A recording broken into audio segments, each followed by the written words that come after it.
So yan mga kasaka, so ngayon day off nga natin ngayon dahil pupunta tayo ng ospital. Kailangan din pala natin ito, itong Hokin, para may discount tayo sa mga gastusin doon sa ospital. So tara, samahan niyo ako. So yan nga pala mga kasaka yung nangyari sa akin kahapon. So ito yung ipapacheck up natin sa clinic or hospital dahil mas okay kung makikita ito ng doktor. At alam nyo mga kasaka, grabe talaga yung nangyari sa akin kahapon dahil hindi ko talaga inaasahan at saka hindi talaga natin alam yung aksidente na mangyayari sa atin. Kaya mag-ingat tayo lagi mga kasaka, lalong lalo na sa mga nasa abroad. So ayun mga kasaka, ito nga pala yung pinaka-importante sa lahat is yung Hokin shoe.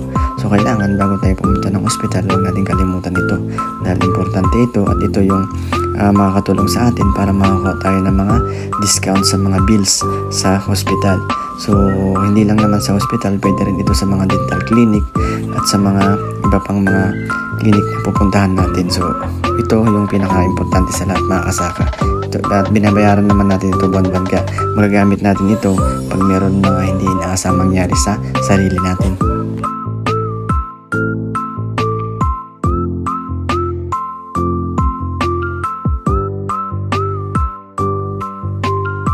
So ito na nga mga kasaka, medyo malapit na nga tayo sa pupuntahan nating clinic.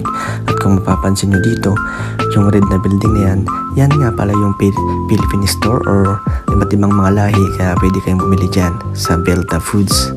So marami pang mga Philippine foods dyan. So nandito nga pala yung clinic na pupuntahan natin. So tapat lang pala siya ng Philippine store, no? So yan, yung building na yan, dyan tayo papasok at dyan tayo magpapacheck up. So bali, ipapa-extray natin yung paa natin para mas sigurado at para mas malaman natin kung ano yung sasabihin ng doktor sa atin. So ayun mga kasaka, nandito na nga tayo at bababa na nga tayo dito at papasok na tayo dito sa may clinic. So let's go! So yun mga kasaka, dito na tayo. So pilay-pilay tayo ngayon. Pilay tayo. Kuko aja mete. Ikaw ka mag-stop ko na.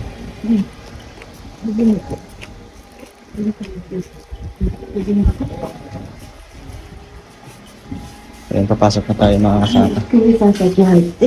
Ay, di mo. Oh, paguli na.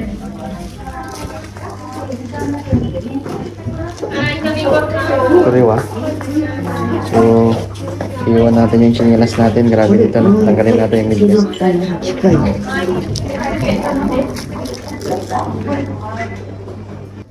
At syempre, bago tayo magpa-check up, kailangan muna natin pumill up dito sa form na to.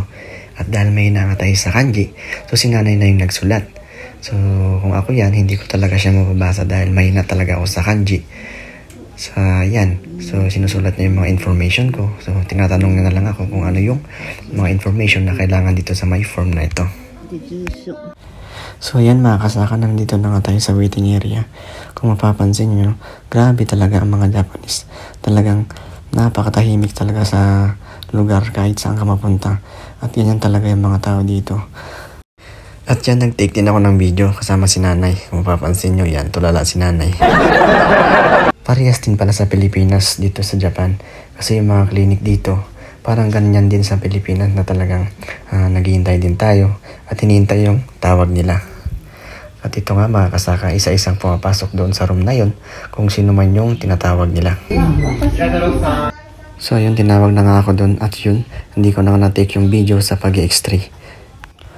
Pagkatapos nga pala sa x-ray, so ayun, nandito tayo ulit sa waiting area. At susunod naman dito is dito sa may doctor's room. So kung mapapansin nyo, naghihintay tayo ulit yan at hinihintay natin ulit yung tawag para sa final check-up ng doktor.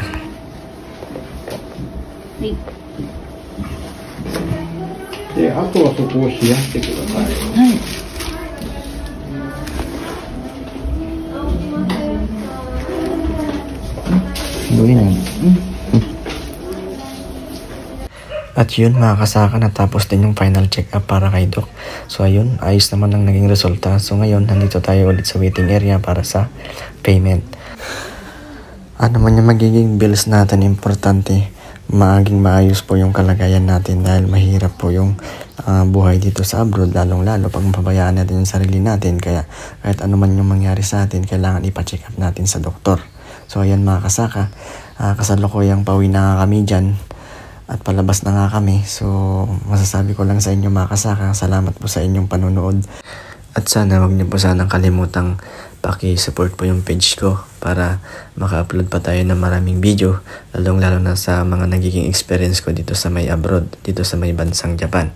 At sana sa mga kababayan natin dyan, lalong-lalo dito sa Japan, so importante po talaga yung Hoken para malaki yung discount na nakukuha natin pag tayo ay meron hindi inaasahang mangyari sa sarili natin. So yun lang mga kasaka, mag-ingat tayong lahat dito sa abroad.